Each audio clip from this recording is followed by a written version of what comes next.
Hey, good evening, and welcome to another edition of Meet the Candidates. Tonight we're talking to the Village of Mamaroneck Democratic candidates, a hard-won primary.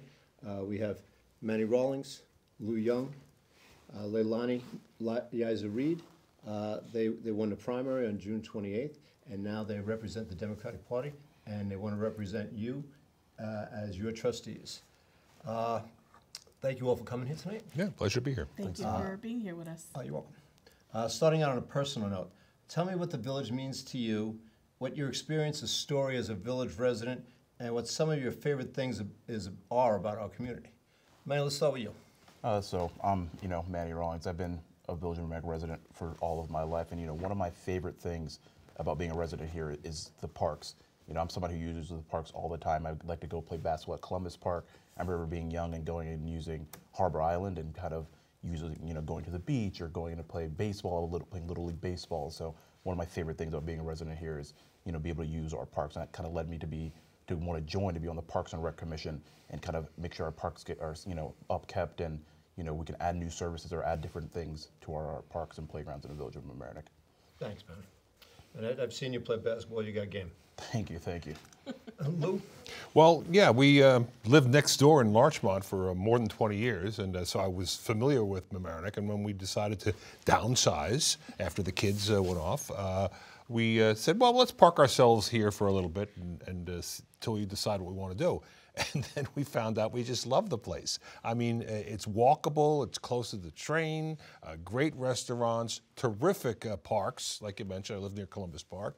And the texture of the place and the friendliness of it and the diversity, I keep saying that, but it is. It's more diverse than Larchmont, and I just liked it. We decided to stay, and then the flood happened, and we decided that we wanted to stay and help it solve some problems. Great. And you jumped in with 2 feet. Lou is the deputy mayor of the Village of Mamaroneck, was appointed in January, and has been doing a great job. No, I appreciate it. Leilani? So what do I love and what is my story?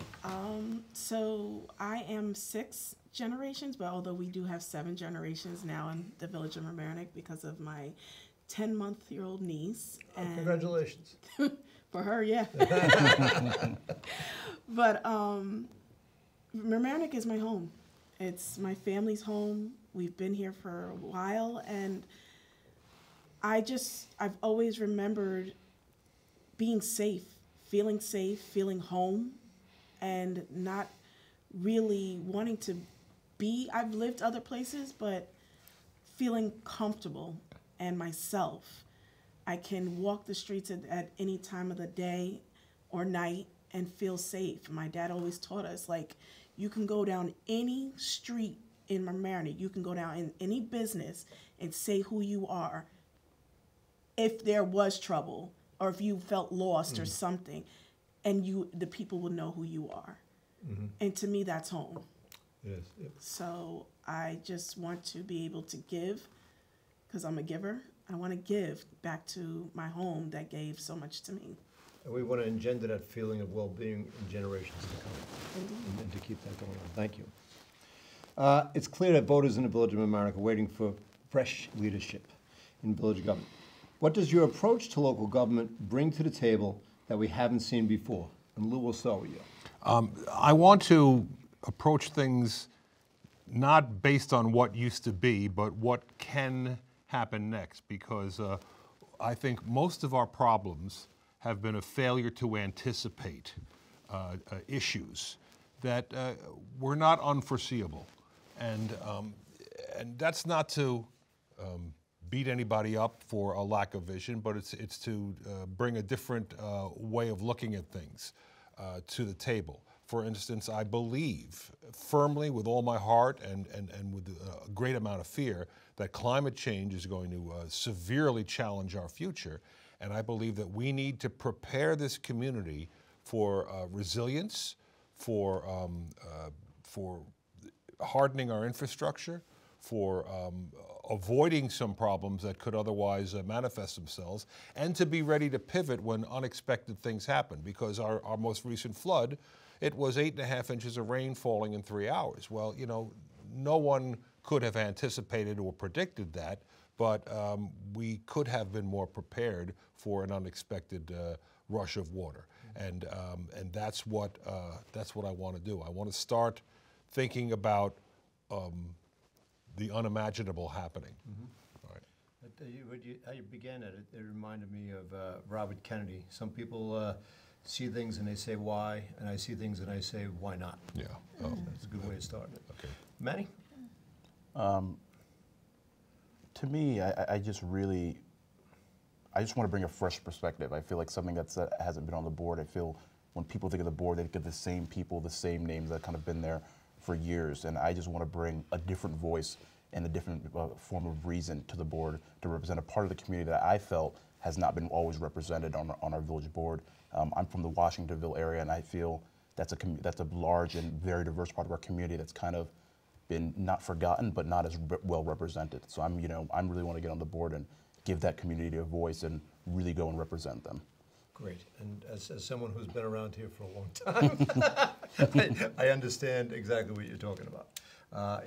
We tend to get in ruts, and we need fresh faces, fresh ideas, and fresh perspective. It's very important. It is. Leilani. I think what people have not seen, my approach is I come from a community advocacy background. It's deeply rooted within myself, my family. So being a community advocate and listening intently to the voices of the community and making sure, just like Manny was saying, making sure every person's voice is heard. Mm-hmm. That is what I am truly about.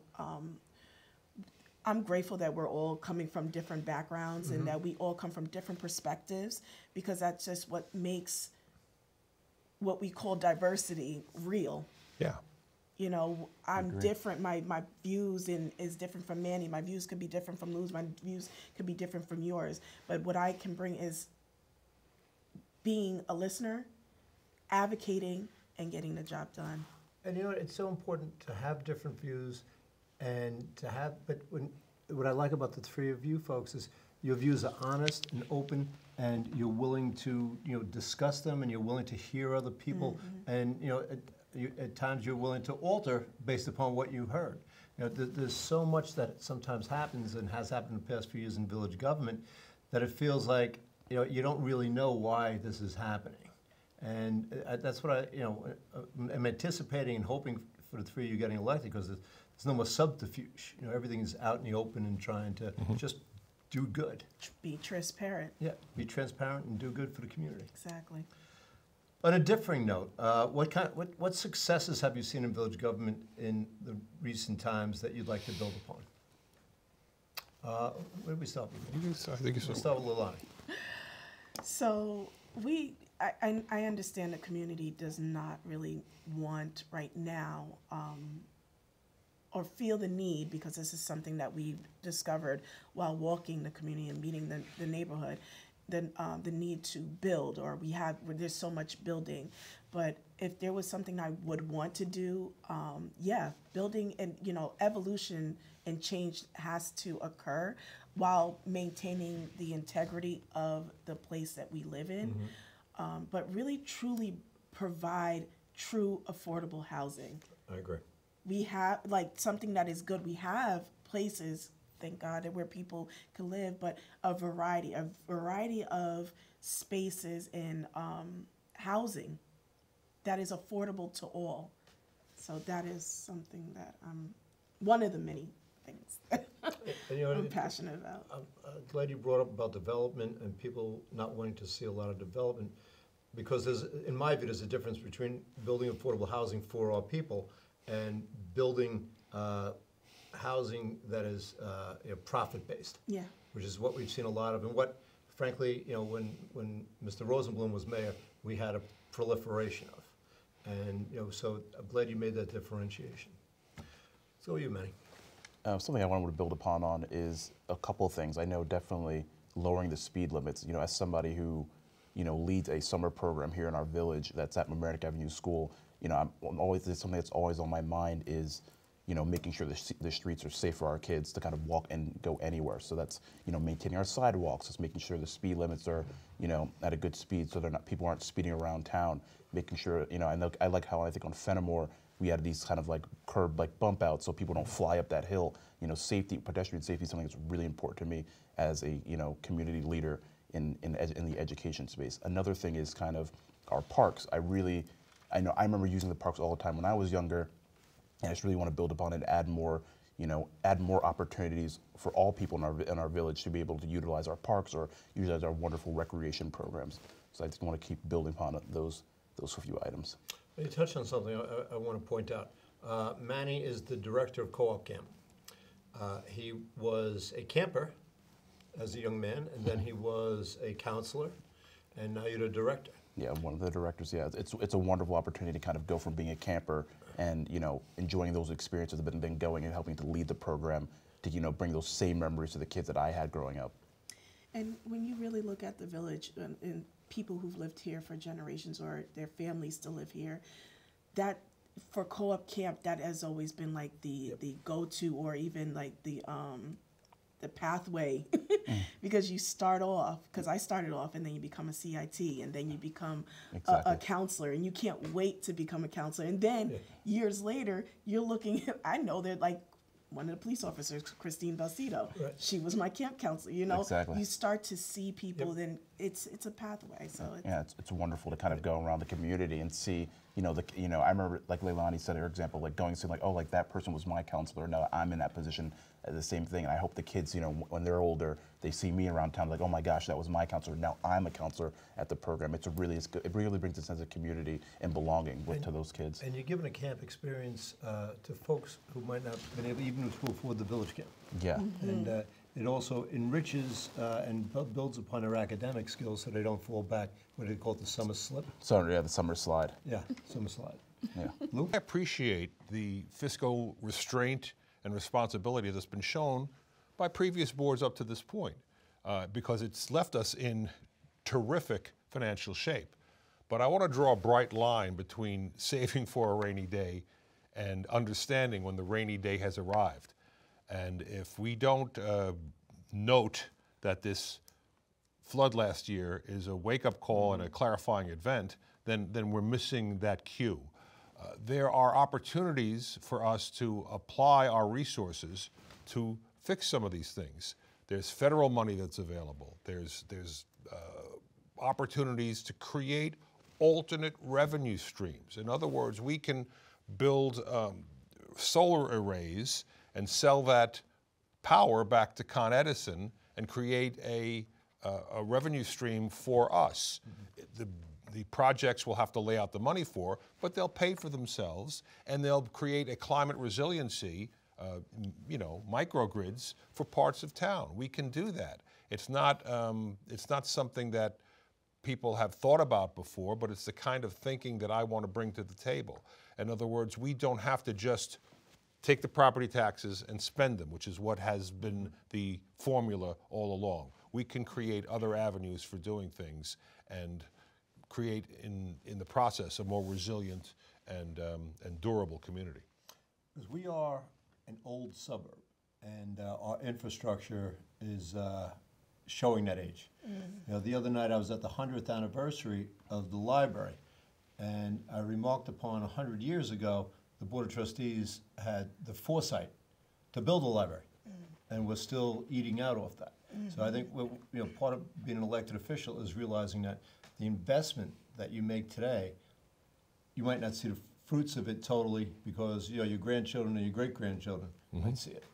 So and that's part of what we're responsible for too. And I imagine a period in the not too distant future when the grid goes down, the electric grid goes down for whatever reason. It could be climate change, could be a number of other things.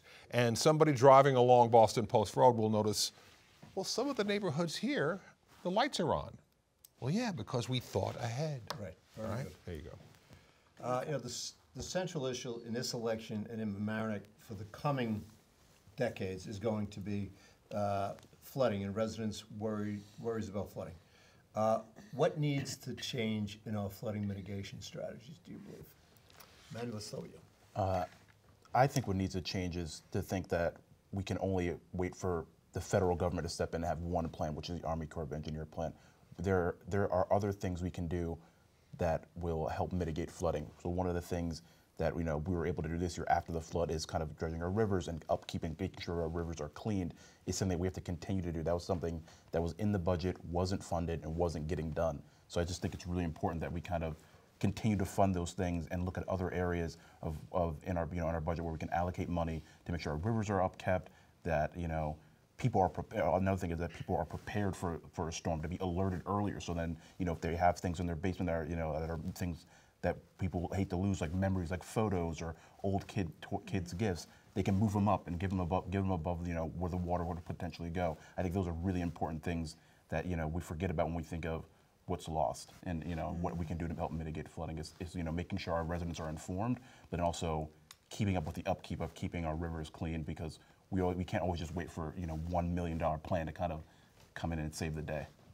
It's going to cost more than $1 million Yeah. to fix our community.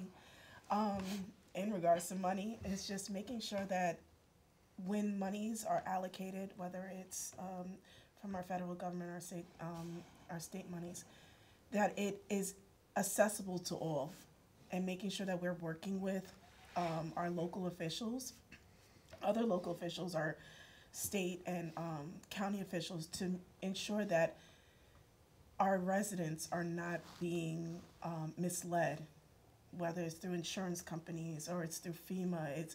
There's so many people who've lost. Manny just really gave a description of all the things that people lost.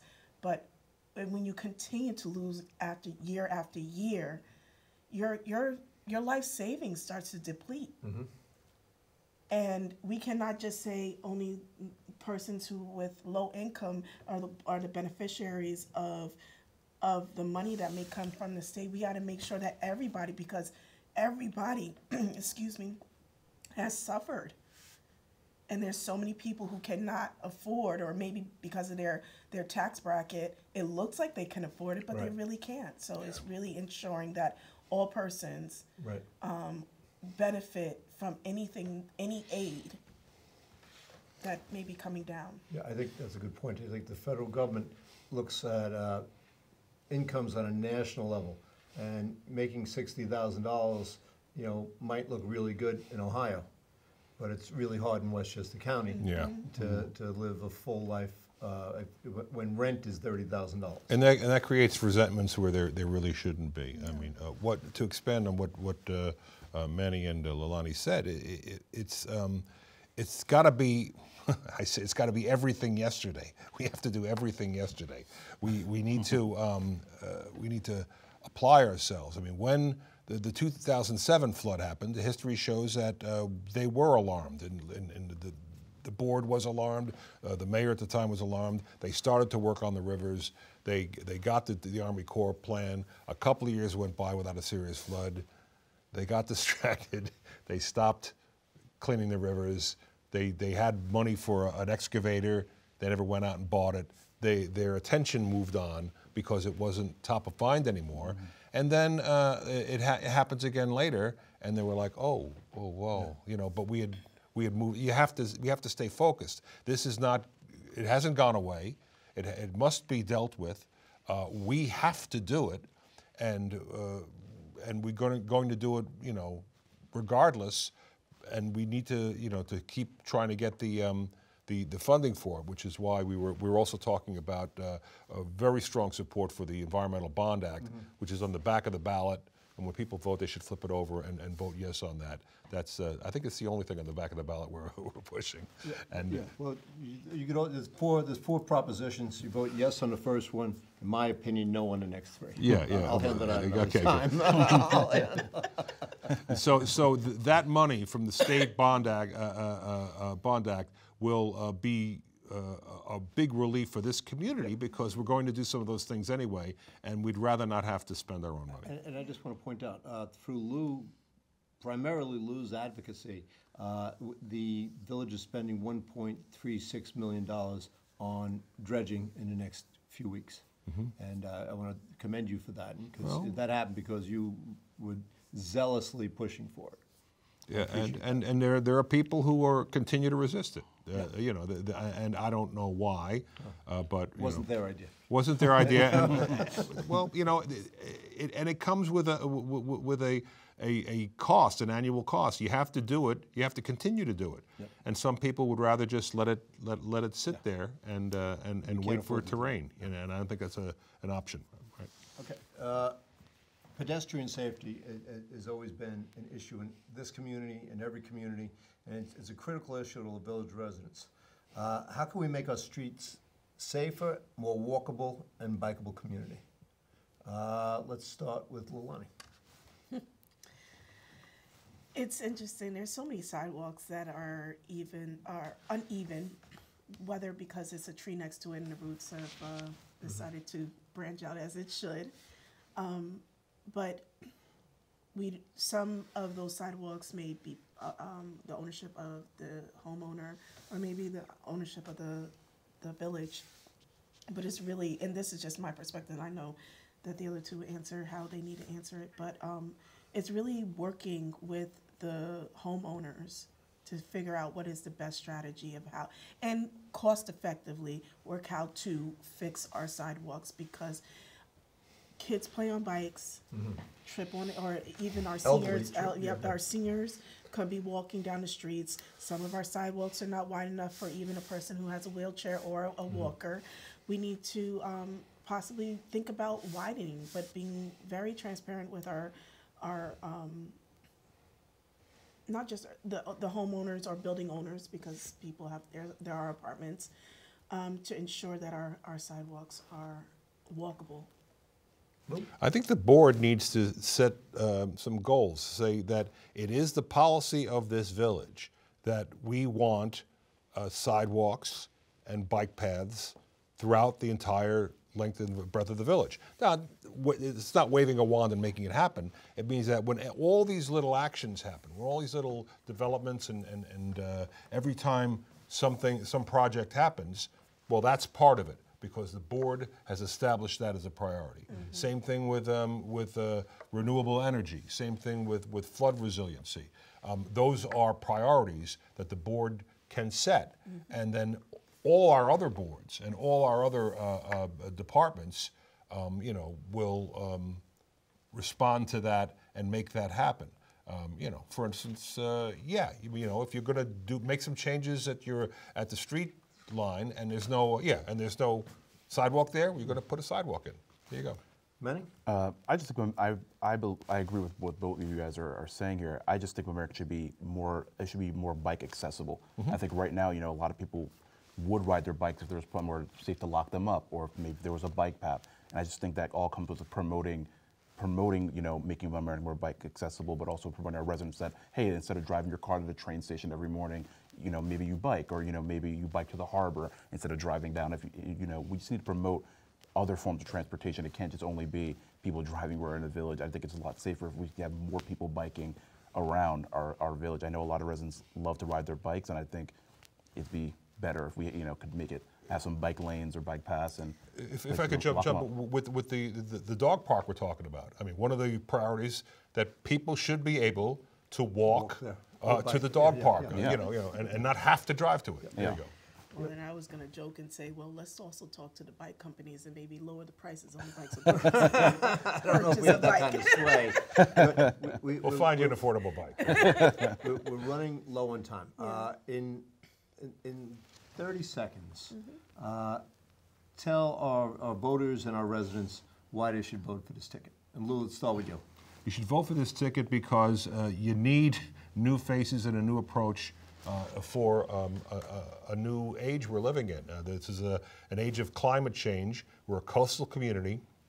We're caught between a rock and a hard place. You got the sound, and you got the rivers coming down, and you got a lot of issues we need to deal with. It is growing. It is becoming more complex, and you can't just look at what it was when you try to figure out what it's going to become. You need some imagination, and there's 3 generations. I mean, I'm the old man here. And we have 2 younger people here who represent 2 different generations, and we'll figure it out. Leilani? I think that The voters should vote for us because, like Lou said, we are diverse. We are different. We are three different generations, but people who truly care about our community. It is passion, it's innovation, it's understanding evolution, but also understanding the heart and the integrity of this community is what is most important to us. We're not trying to tear it down. We're really just trying to build it up. Excellent. My friend? I think people should vote for our ticket because not only we have three generations, where we have three different experiences of what we, three different experiences that kind of come together to kind of form what we want our village to look like in the future. I think we bring fresh voices, new perspectives of how we want our village to look going forward. We don't want to go backwards. We've been doing that for a little bit. We want to go forward and really push our village forward for the future. Excellent. Well, thank you for watching tonight, and I hope that you can join me on November 8th, and early voting starts 10 days before, but join me on November 8th in voting for Leilani, Lou, and Manny. They really are all about our community, about moving this village forward, and about progress. Thank you all very much. Thanks for joining us. Have a good evening, and we'll see you on November 8th. Good night.